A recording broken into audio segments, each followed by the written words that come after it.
Nautica Voyage. Itong pabangong ito ang review natin for tonight's video. So, yung Nautica Voyage na hawak ko ngayon, it was released back in 2006. And ito yung isa sa mga pinakasikat na perfume ng Nautica. Alright? And maamoy mo to usually sa mga pupuntahan mo sa malls, sa school, sa office. Ito yung mga pabango ng mga lalaki dati, noong panahon na yan. So, kung naabutan mo to during its launch, medyo mataas na rin yung hairline mo tulad ko. Alright, so of course, hindi na natin na-keep yung box na ito, pero yung box niya is blue in color. Two-tone siya, darker blue sa ibabaw yata and lighter blue sa ilalim. Now, in terms of the presentation of the bottle itself, yan lang siya, very simple. Okay, nakasulat Nautica Voyage. And then sa ilalim niya, meron siyang sticker na maliit. And sa ibabaw naman, meron siyang Nautica.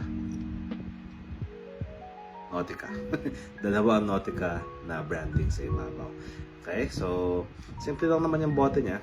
I don't know what you call this, pero parang letter C siya, half na letter C. Okay, and in terms of the sprayer and the atomizer, silver or chrome din siya. Okay.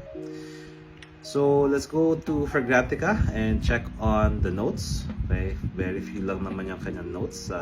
Top note niya, we have green leaves and apple. Middle notes, we have lotus, mimosa.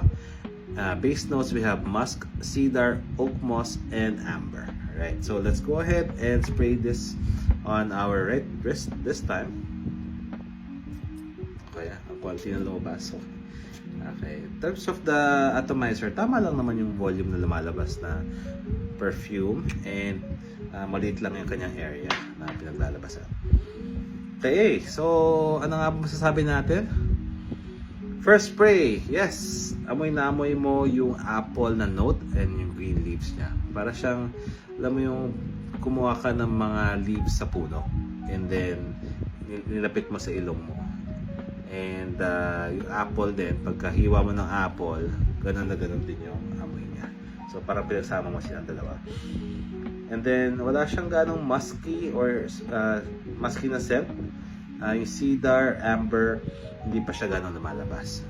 It comes out during the dry down and pagka naging skin scent na siya, medyo maamoy mo na yung pagka-musky, oak moss at saka yung amber niya. In terms of performance, masasabi ko lang sa Nautica, in terms of the projection, siguro malapit-lapit lang yung area niya. 2 to 3 meters away, maamoy ka ng mga tao na sa paligid mo. And same with the silage. Longevity, ang masasabi ko sa Nautica, siguro mga 4 to 6 hours lang. So, and you have to respray again. Medyo mahina yung kanyang performance. Okay? But for the price that I got this for, 1,200 pesos for a 100 ml bottle, sulit na rin. Okay? For the scent profile, scent DNA na gustong-gusto ng mga tao, compliment getter, very, very high performing to Nautica for the price that I paid for it. Okay? So, yun lang ang masasabi natin in terms of the Nautica Voyage. Meron ka ba na itong perfume na to? If meron ka, let me know your experience and let me know also kung saan mo siya nilayer o saan mo siya ginagamit. If you have any questions, suggestions, please leave a comment also down below. Alright, and thank you so much for watching and I'll see you again soon. Bye!